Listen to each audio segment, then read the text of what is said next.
So I'm a 93 grad at Notre Dame, and to talk about family, I grew up outside in New York, the youngest of 5 kids. I had 4 older sisters. My dad was a 55 grad at Notre Dame. My oldest sister went to St. Mary's. 2 of my other sisters went to Notre Dame. So when it came time for me to apply to school, Notre Dame was the only place I applied to.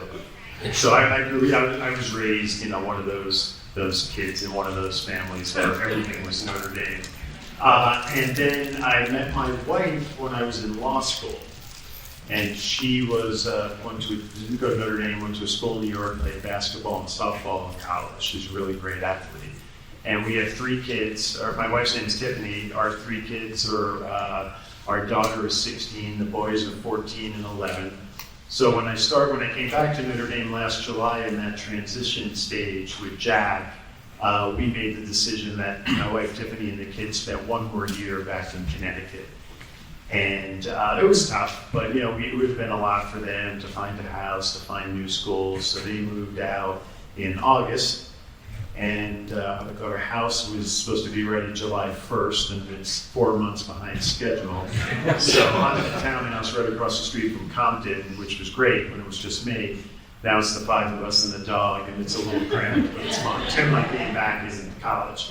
So just how's it looking for the move, or should I not even go there? Yeah, there's progress, but I think it's going to take a while. Your daughter is at St. Joe High School. Yeah, our daughter Sam is a junior at St. Joe, and the boys are in 8th grade and 6th grade at St. Ives. Great. Yeah. We're so glad to have you here. And in preparation for this, someone said to me, "What does an athletic director do?" And I said, "I'm going to ask Pete. What does an athletic director do?" It's funny. And is it different here versus other places? I think so. I think it's definitely different here. And it's funny, when I got the call from Father John if I'd be interested in this, I said yes immediately. And, because I love Notre Dame and the idea, the ability to come back to Notre Dame in this role. But my point being, if it had literally been any other school, I would have had 0 interest. It's just because it was here. And I love what I was doing. I was at NBC. I have a great colleague there, and Tommy was one of the great producers in the country for sports. Would have stayed. I loved NBC. I would have stayed there the rest of my career because I was really enjoying it. But the ability to come back here during this time in college sports was just something I couldn't pass up. And, what's your job? We have 26 sports programs, so it's certainly, overseeing the programs. We have 747 student athletes, and I think that's my main responsibility, is making sure that they're doing well academically, athletically. And you talk about championships, ACC championships in all of our sports. Obviously, football, you want a national championship, hockey, Big Ten championships. But I think the real responsibility is to preserve that student-athlete experience at Notre Dame. And I think everybody in this room is biased. I certainly am, but I think it's the best student-athlete experience in the country. And I've told people, hey, you can go to a lot of schools, and we're obviously here for a football game. You can go to a lot of schools and play great football at the highest level, and you can go to a lot of schools and get a great education. But I think we offer the best 1-2 punch in the country in terms of that combination of athletics and academics. And that student-athlete experience at Notre Dame is unique, and it's a differentiator. And I think preserving that student-athlete experience is more difficult than ever because of the modernization of college sports, and as they drift to becoming more and more professionalized, if you will, with things like the transfer portal and NIL and these looming NCAA settlements. So I think my number 1 priority is maintaining what it means to be a student athlete at Notre Dame. And I said to Father John and now Father Bob, I'll feel as though I've failed if you ever come back on campus 2 years, 5 years, 10 years from now, and you feel like you entered onto a segregated campus where the athletes are over there and the students are over there, and they're not integrated. They're not part of one university. And I always love, I had breakfast this morning with 8 student athletes, and I met with 2 student athletes later in the morning. And at some point in those conversations, I'll always work in the question, who are some of your best friends on campus? And, this morning I was with members of the volleyball team, the baseball team, and our men's soccer team. And almost without exception, they'll say other teammates, kids who are playing other sports, but almost without exception, they'll mention people from their dorm, people in their major, people on the kid who plays the trumpet on the band. And I think that's what makes Notre Dame special. So I could answer that question, Dolly, in so many different ways: oversight of the programs, the coaches, the assistant coaches, our representative with the NCAA, the ACC, the CFP. But I think to really boil it down to the most important thing, serving those student athletes and making sure we preserve that very Notre Dame student athlete experience in this moment of chaos and unprecedented change in the college landscape, college sports landscape. And you were able to offer some really big things there that fall under you. And that was really just the tip of the iceberg. When you think about the physical presence of everything that goes on in athletics, and like you said, NIL and negotiating contracts and being called to meetings and meeting with members of Congress to try to figure all this out. It is one of the biggest jobs of the university. And I asked you one time jokingly, I said, yeah, so did you ever say, oh yeah, I'd like to be the AD at Notre Dame sometime? And you said yes, which I thought was so beautiful. Well, it's funny. So a lot of people ask you that question, like, did you ever think you'd be doing this? And when you were walking around Notre Dame, back when you were a student, and somebody said they did, and it is. I'm being honest. Like, yeah, I definitely could have seen me doing this. Because again, I love Notre Dame, I love sports, I love college sports.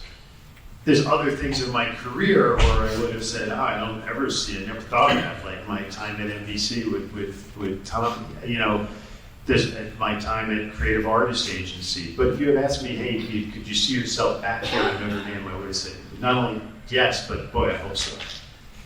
Well, you mentioned that you're one of 5 children, you have 4 sisters, and one of the things that I got the biggest kick about was when it was announced that Pete was coming into this job, people said over and over again, you know who his sister is, right? Right? And you're like, well, she must be the president or something. She is the absolute favorite teacher of everyone over at Notre Dame's ECDC. Everyone talks about her. So my sister Stephanie's got a big personality and quite the character. Yes, she has been the kindergarten teacher at ECDC, which for those of you who don't know, is the school on campus for the children of staff and graduate students and employees of the university. This is her, I think, 27th year. Her husband has been a professor at Notre Dame. He taught her, so maybe he's a little scandalous. He taught me, and he was the chair of the FTT department for years, and now he's the new chair of the Fine Arts department. And yeah, it's great. I'm definitely on campus. I'm Stephanie's little brother. Yeah, that's great. Well, we'll have limited time here, and you mentioned it. So I love the way you think about Notre Dame's role when it comes to NIL. And how we're going to do this, what we're going to do. Can you talk a little bit about some of the challenges associated with that and what you're doing?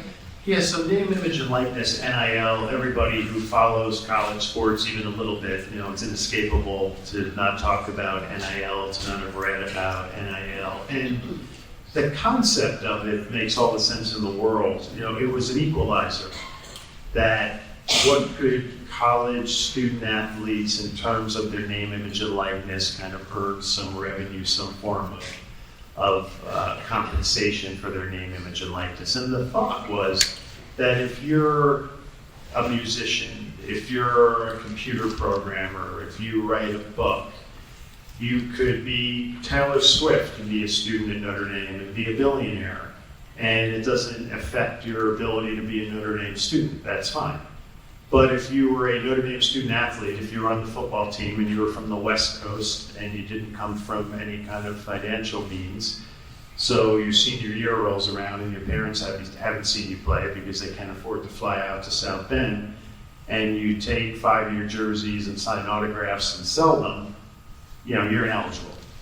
And so there had to be an equalizer. That didn't seem right and fair, particularly in this age of college athletics where there's so much revenue coming into it, primarily through football and the media deals through football.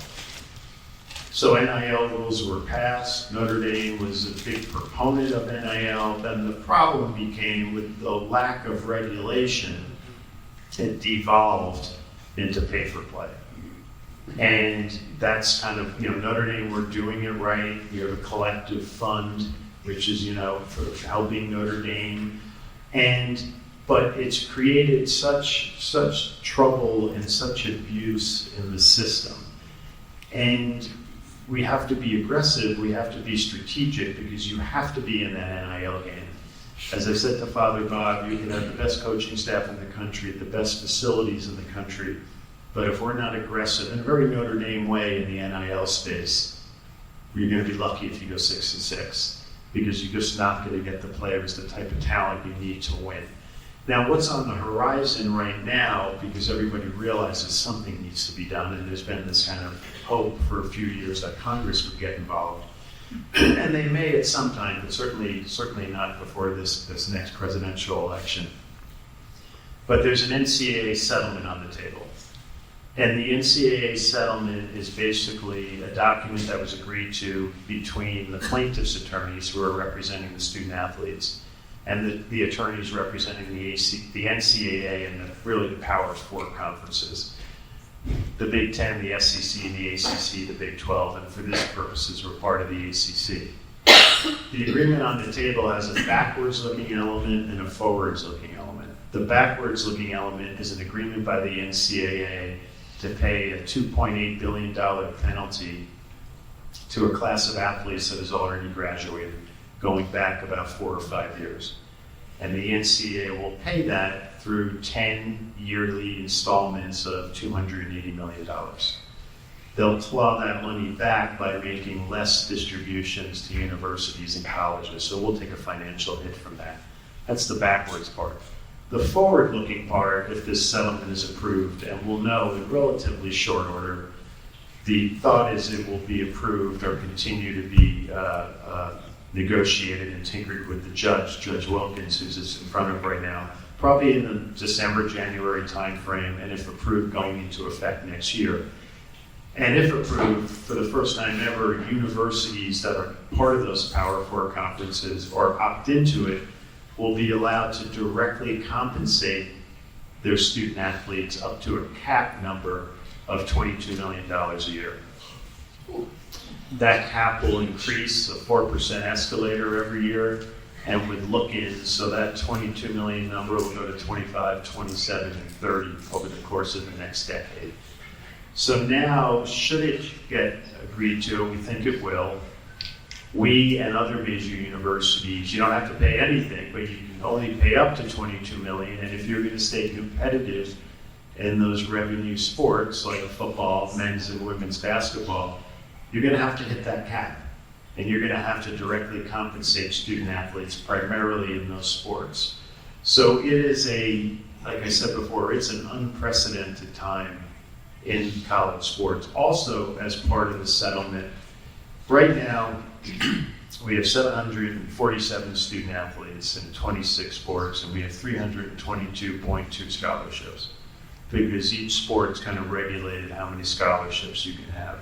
So we have 119 student athletes on the football team, and we're only allowed to have 85 scholarships in football.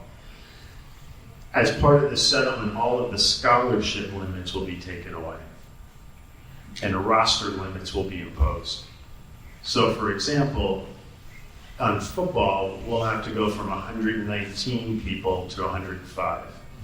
In men's lacrosse, we'll have to go from a number in the high 50s to 48. Whatever number of student athletes we have in those 26 programs after the roster limits are imposed, in theory, we could scholarship every one of them. So we could go from 322.2 scholarships to 700 scholarships. We won't, because we can't afford it. But certain schools will, certain schools, state schools that are less expensive than a Notre Dame might. And so we're in the process now of figuring out what it means if the settlement's approved. Where do we get the money to hit that cap number? What's the future role of collectives? how do we respond to no scholarship limits but roster implementations? And it's chaotic, but it's interesting, it's fascinating, and in a way it's fun. And it's also, it's a great time to be Notre Dame, because I think you're going to see a lot of major universities around the country really have to make some tough decisions as it relates to programs. And our goal is to keep every one of our 26 programs and be as competitive as we can, but obviously realizing the importance of a football, men's and women's basketball, hockey, volleyball. We have such great programs, but it's a brave new world out there. And one we have to get really creative and really strategic to stay competitive, to stay financially sound, and as I said before, to maintain that student-athlete experience in the midst of all this change. Wow, that's a lot. I often maintained that Jack Swarbrick was the right person at the right time to take over at Notre Dame, given the complexity of things, which only keeps growing. You now come on with an equal and greater in some areas expertise that will benefit Notre Dame hugely. I'm really excited that you're here. And I think about that relative to television rights and all of the streaming and what's going on at Peacock. And while I think some of us have heard our alums gnash their teeth over it, it's really kind of a fait accompli, right? It's only a matter of time. Tell us about what that looks like from the NBC direction and where you see it going. Well, Notre Dame has had this wonderful partnership with NBC for 33 years. Started in 1991. I was a student here. And it's been mutually beneficial for Notre Dame and NBC. It's been a wonderful partnership. And if you go back to that moment in time, it was revolutionary. I mean, for Notre Dame to have its own television contract with one of the major media companies in the world, everybody's kind of in one way or another caught up in terms of college sports and being so valuable from a media perspective, and sports being more valuable than ever from a media perspective. And if you look at the different data sets, and you go back using 23 as the last totally measurable year, the top 93 of the top 100 shows on TV last year were sporting events. And that means, when I say TV, I mean that's NBC, CBS, Fox, ABC, ESPN, Hulu, Netflix, Amazon, Peacock, name it, Apple Plus, anything on TV, The Bear with The Crown, whatever you might watch. 93 of the top 100 were sporting events. Now, the vast majority of those were NFL football games. You think about Sunday Night Football. Sunday Night Football has been the #1 show on primetime television for 13 years in a row. You think about the Summer Olympics, where NBC dominated the landscape for 17 days in a row. So sports are at an all-time high. We were able to extend our deal with NBC. And that lifeblood for the athletics department really revolves around those media dollars. And there is such a gap between the haves and the have-nots right now in the college sports space. And the Big Ten, SEC schools, and Notre Dame, because of the media value, almost exclusively due to the football programs of those conferences, and in our case, our school, we're in one stratosphere. Almost at half the value are the ACC and the Big 12, and then another huge step below that. So when we evaluate our media value, it's our NBC deal, it's our share of our ACC network deal, those are our other sports, and then it's the college football playoffs and the deal we negotiated a few months ago for what that will look like. And when we had our talks with NBC, which was an interesting position for me to be in, it's because I was at NBC and I had to be really careful at NBC because everybody at NBC knew what Notre Dame meant to me, so I had to try to be objective when talking about Notre Dame. And then I came here, and then we were sitting across the table from my former colleagues at NBC negotiating the agreement. But the good news is, both sides wanted it to happen, so it wasn't awkward or kind of complicated in any way. But what we heard loud and clear from NBC, two things, many things, but two things that were super important. One was Peacock. The future of this broadcast media world is this shift from a broadcast cable approach to broadcast streaming. And whether it's Max or Amazon Prime or Netflix, NBC's answer to that is Peacock.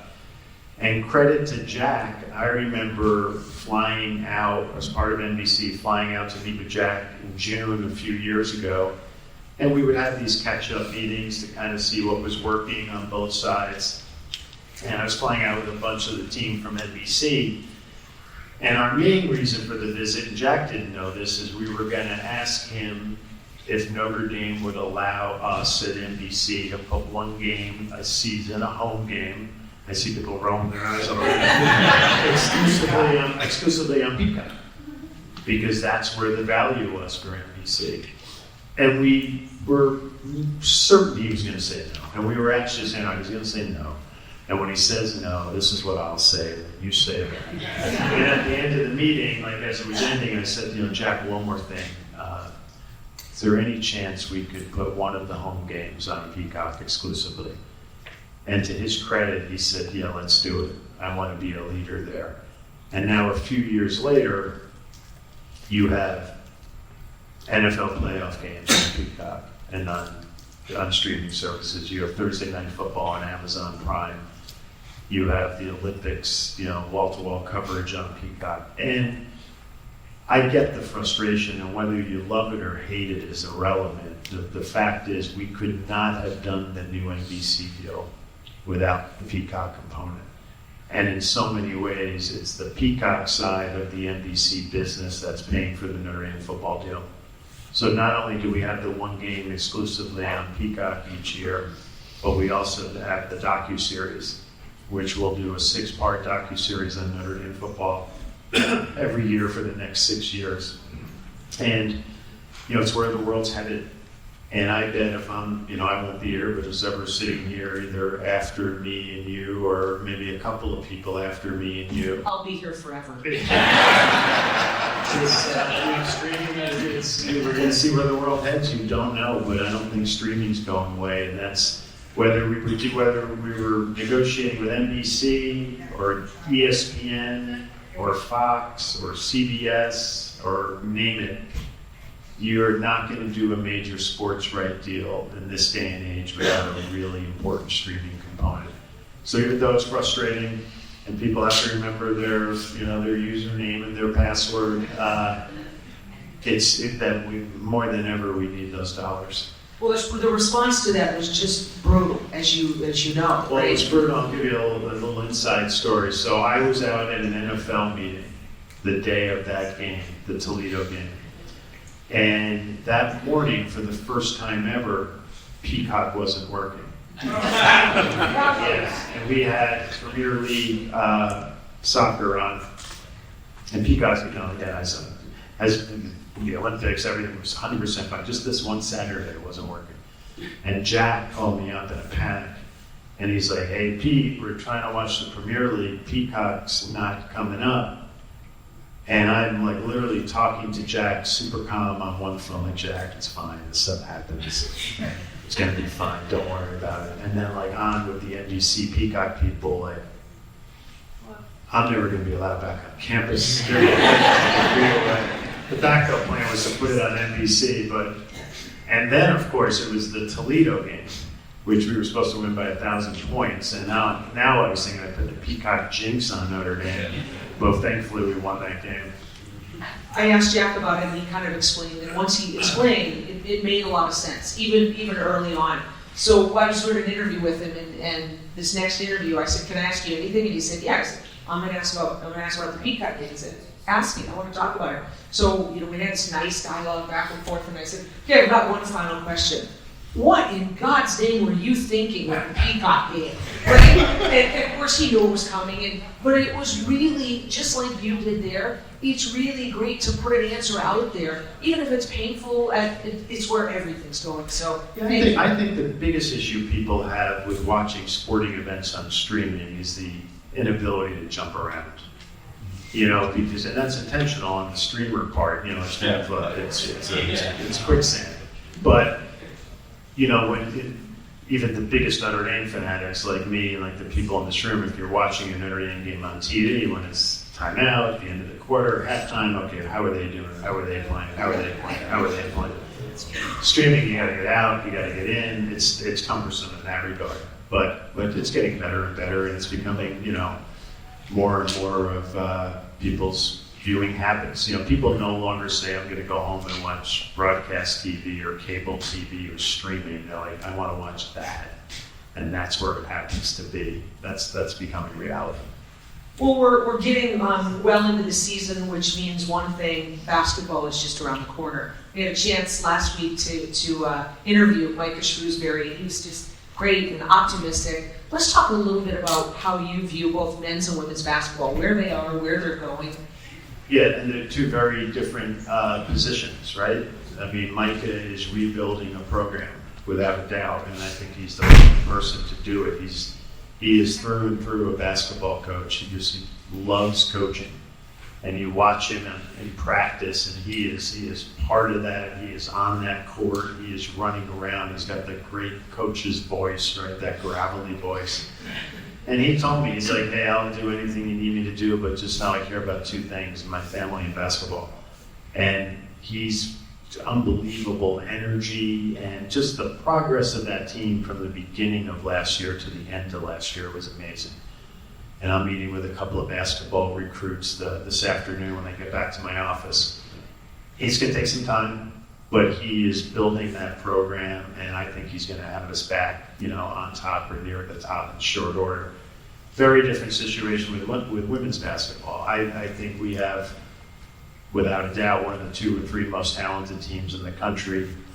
You think about the type of talent with Sony Citron and Olivia and Hannah, and now with Koval, the freshman, and unfortunately, Maddie had the setback with her foot, but she's hoping to come back by January.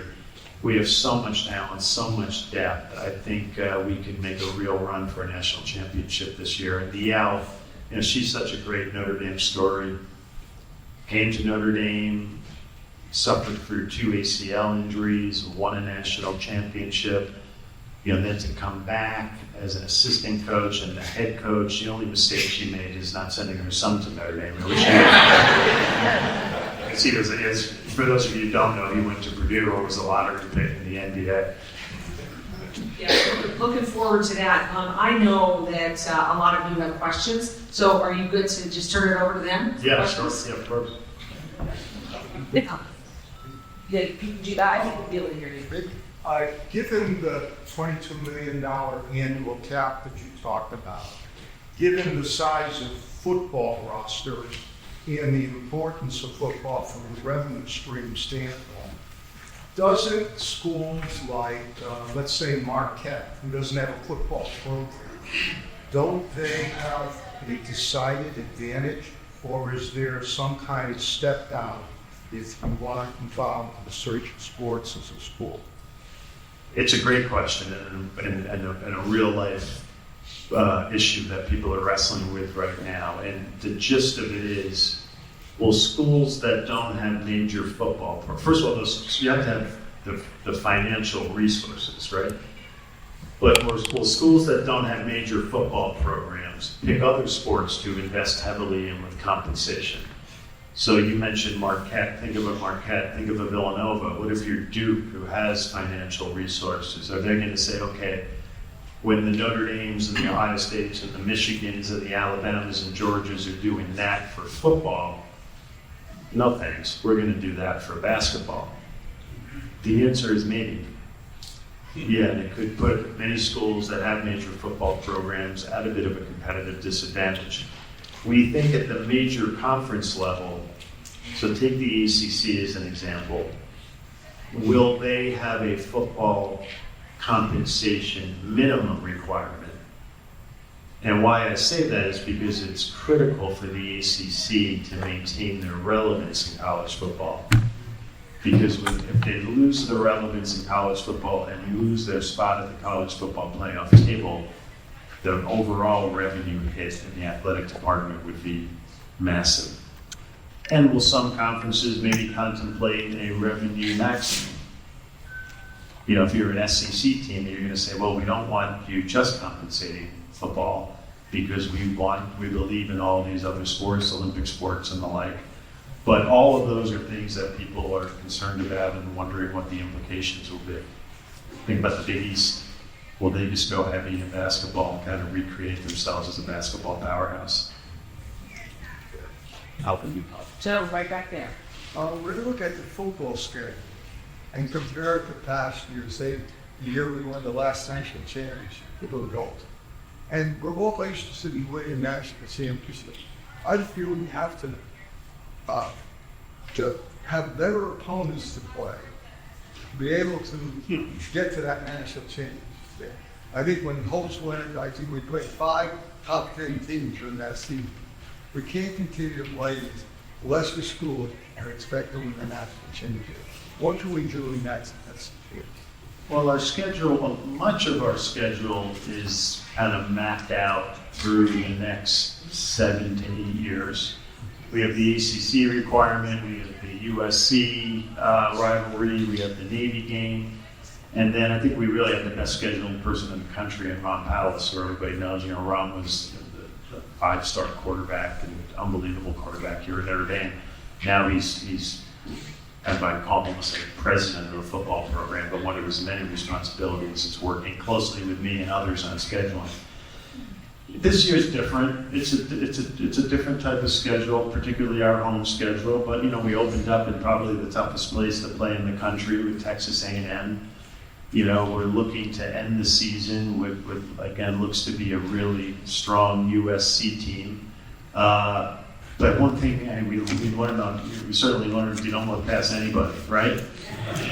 And you know, I think when you think back to last year, we had 2 of the biggest home games in the country, with hosting Ohio State and hosting USC with Caleb Williams. So it's cyclical. Some teams that you think are going to be really strong by the time you play them aren't. Other teams that you think are going to be down, when you end up playing them, they're incredibly strong. It's tough. I think scheduling though is going to be difficult. It's always difficult. It's going to get more difficult for us as the SEC and the Big Ten add teams and get bigger and bigger, and they have to play such competitive schedules. If you're an AD of a Georgia and Alabama and Michigan and Ohio State, you say, hey, how about your schedule this year? And oh, by the way, I want you to go play Notre Dame. That's going to get tricky. So our goal is, and you know, one of the promises we made to NBC, because you know they love the Ohio States and the Southern Cals. Like we have to have those couple of big home games every year. And yeah, you love big games, you love big rivalries, but you don't want to play Georgia, Ohio State, Michigan, Alabama, you know, every Saturday, because if you won them, you'd certainly win the national championship, but you know, you could play yourself right out of it. And now with the expanded playoff, that was a much bigger issue for Notre Dame as an independent in a 14 playoff. But now with a 12-team playoff, for us, it's a balance of really competitive games, really big-name games that make Notre Dame football. But also the key to winning a national championship is knocking on the door. And with a 12-team playoff, you know, the hope is, the expectation is, as an independent, we'll be able to knock on the door a lot more than a 14 playoff. And here's a perfect example. And, you know, we're taking this season week by week for sure. But in a 14 college football playoff, we're out of it. And in a 12-team playoff, we're sitting here today, we're still in it. How about some over here? I'd like to hear how Pete Bevacqua would answer the question: is Notre Dame ever going to join a conference? Yeah, and people ask me that. I would say, feel incredibly good about being independent in football now because of the NBC relationship, because of the CFP and the new CFP deal and the access we have in the revenue distribution. because of our coaching staff, because of our facilities, and because of that expansion from 4 teams to 12 teams. I think first of all, you can never say never, right? But I think there's 2 things that are far more likely than Notre Dame joining a pre-existing conference in the next 10 to 20 years. One is a super league, which is the money in football, and I hope this doesn't happen, but the money in football becoming so great that there's a separation of the true blue bloods from everybody else. And there's 8 to 10 teams that really move the needle. You know, you can name them, and we're one of them. Then you add 20 teams to that, and you have a super league of 30 teams, creating almost like a mini NFL. And the conferences implode, or just go back to other sports. That's a possibility. Another possibility, I think there's a greater likelihood that big schools go independent than Notre Dame joins a conference. And even in those major conferences, and even in the conferences like the SEC and the Big Ten, are the Michigans and Ohio States and the Alabamas and the Georgias going to say, hey, wait a second, we're really driving the revenue here, and we're carrying the load for a lot of other schools. Maybe Notre Dame's onto something. It's great. Great. Second row. Great. So I had a question. Going back to the NIL, is there anything in those negotiations that requires the student athletes to get their degree? There could be. And there might be deals, depending on who's doing them, where that is a requirement. But I would tell you the overwhelming vast majority of them don't have that. Yeah. And, you know, we're starting to think and plan for that settlement world, post-settlement world, and a world of compensation. And we're thinking about it, I don't think many schools are. Yeah, it's not just, hey, athlete, student athlete, let's talk about your performance on the field, but it's what's your performance at Notre Dame. So what does it mean in terms of grade point average? What happens to your compensation if you become academically ineligible? What could be a bonus system if you graduate with honors? So we're attacking it from an on-the-field, on-the-court perspective, but also from the student side of being a student-athlete perspective too. So it's up to the school. It's definitely up to the school. We've got one last question right back here. With the new arrangement, it kind of makes the students employees. So you're getting compensation for performance. Is that going to lead to the fact that if you're not performing on the field in whatever sport you're in, you're going to lose your compensation? I mean, there's no guarantee that you have to keep it. Yeah, I think so. A couple of things there. One is one of the other big questions out there are these people, these young men and women, student athletes, or employees. And there's been lawsuits, and some of you have read what the Dartmouth men's basketball program did. We believe vehemently that they're student athletes. And our student athletes want to be student athletes as opposed to employees. And it's kind of like, be careful what you wish for. But with compensation, different schools will handle it different ways. I think there will absolutely be universities that say, okay, student athlete, you were compensated this last year. You weren't what we thought you were, so you're no longer compensated. Then there's the spot on the roster, scholarship, part of the university. I think the much more common example will be the compensation could fluctuate from year to year. So, there'll be as many instances of the person compensated at some point who lights the world on fire, and oh wow, he or she's an unbelievable superstar, and why you're going to have to compensate that person more in year 2 is because if you don't, they'll leave and go to a rival university who will compensate them more. But I can tell you what Notre Dame will never do, regardless of superior performance or inferior performance, is say there's no longer a spot at Notre Dame for you or your financial package from the university, including your scholarship, is gone. So there's almost a collision of the old world and the new world. I think the old world model, at least at Notre Dame, will stay the same. You're here at Notre Dame, you earned your way into Notre Dame, you're getting a full scholarship, a partial scholarship, period. Then compensation, I think compensation has to fluctuate because you're always going to be governed by that cap.